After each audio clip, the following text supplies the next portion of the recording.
Hey everyone, this is Bethany Hale from the Healthcare and Life Sciences team. I'm also a certified health coach from the Institute for Integrative Nutrition. And fun fact, my last name Hale actually means healthy. Today's question's around how to stay healthy while traveling. For those of you who have to travel, you know how tough it can be to make good decisions when options are limited or you feel forced out of your routine. So I've created a list of 10 tips that I employ when I'm on the road or entertaining clients, and these have really helped me stay on track and centered. I've also posted these tips below this video, so feel free to download the quick reference guide. Tip 1, up your pre-flight game. This really means ensuring that you have the items you need for an ideal travel experience. Maybe it's a pillow, maybe it's a blanket, or noise-canceling headphones to allow for better sleep. Maybe it's applying for TSA pre so you don't feel the stress of waiting in long lines. Either way, find out what works for you and try to make a habit before each trip.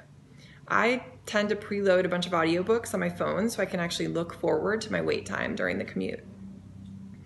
Tip 2, research the destination. By this I mean find out what you can to help meet your needs before you even book your hotel. In many cases, when traveling in the US, I look for a hotel by a Whole Foods or a natural foods grocery store. At the very least, I make sure my hotel has a gym or a restaurant that provides options I can work with. Tip 3, pack snacks. I mean, this one's a no-brainer and it's a must. I pack a ton of healthy treats, both in my carry-on and in my checked bags if I have any. Having snacks helps me avoid making bad decisions at the airport or on the plane.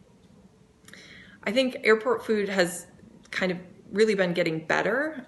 You've got way more healthy options in the airport, but it's still hit or miss. So I try to pack nuts, fresh and dried fruit like organic apples and bananas, raw veggies like carrots and broccoli, or even homemade sandwiches. They tend to travel just fine. And by the way, I eat all of it. So it's not like I have all these leftovers that I have to worry about. So more is better. Tip 4, I call it home sweet hotel. So this is really about if I'm going to be at my destination for more than 2 days, especially when I'm on vacation, I try to get a hotel room with a small kitchen. If I'm able to prep my own food and cook at the hotel room at least a couple meals a day, I end up feeling way better by the end of the trip. Tip 5, hack the menu. This tip is my favorite because I feel such a sense of satisfaction when I can actually make it work. In most restaurants, I would say if you're friendly with the wait staff, they can help you order off menu if you have to. For instance, for me, if I see a restaurant has omelets with spinach on the menu, I know they have spinach. So maybe I don't want an omelet, but I do want the spinach. So I'll order sauteed spinach along with whatever else I order, even if it isn't explicitly listed on the menu. And in most cases, with some finesse, I'm able to get it done. And, that way I'm able to ensure that I'm getting enough veggies, which, sometimes can be hard when I'm traveling. Tip 6, avoid the plain food. Rarely is there an occasion when I would eat plain food. It's loaded with salt, preservatives, it's reheated in plastic containers.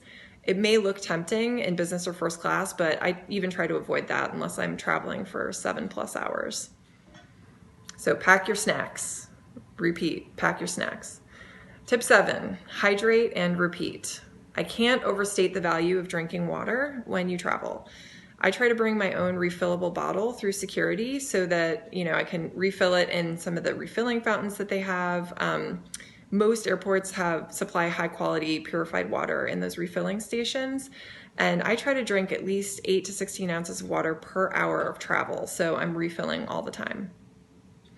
Tip 8, eat before dinner. So this one might sound strange, but I can't tell you how many times I've ended up at a steakhouse or something at, a dinner location where there weren't a lot of options for me other than like a side salad. So, I tend to eat before the meal just so I'm not starving when I get to the end of the evening and I end up making bad decisions about food choices, etc. Tip 9, try a mocktail. So for those of us who are trying to reduce alcohol consumption in an effort to be healthy, it can be hard while traveling or entertaining, especially if everyone else is having a drink, or 5, whatever. My tip is to start with seltzer and lime or a splash of juice to avoid feeling left out. And then by round 2, no one even notices if you're not drinking. So, you can do it. It's not that hard. Tip 10, take the lead. So by this, it's just a reminder to everyone that, you've got a say in this. You can pick a restaurant, you can choose a caterer many times if you're planning a meeting. So in most cases, when I've planned a meeting or planned a dinner out with clients, I pick healthy options. And in 100% of cases, people have thanked me for the options that I pick.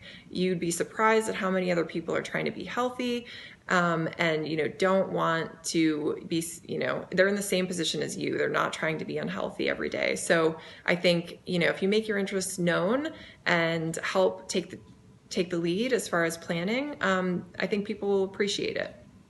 So those are my tips for healthy travel and entertaining. I'd love to hear your thoughts and your experiences as well. So please post below this video with any comments.